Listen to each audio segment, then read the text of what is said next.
Hello guys, this is me Sagali and you are watching the Sagali YouTube channel. I hope you all are fine. Today we are going to discuss few important terms that make barriers while speaking as well as writing. Well, let's begin. Number one is quiet, Q-U-I-E-T. It simply means silent, ekdam chup. Next one is quiet. These two terms sounds like seems, but there is a spelling difference. This spells like Q-U-I-E-T. Next one spells like Q-U-I-T-E. And this quite means very, बहुत. Next one is quit, Q-U-I-T. To give up something. किसी चीज को छोड़ देना. Alright? Let's use them in sentence. First, quiet. Tokyo is quiet girl. Here it means Tokyo is silent girl.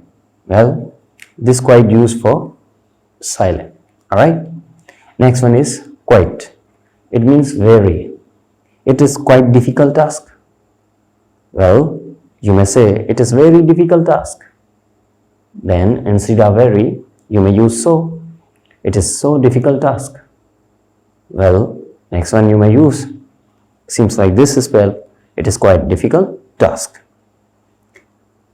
Last one is quit. I have quit my job an hour ago, 3 hours ago. Alright? So this quit means to give up. Alright?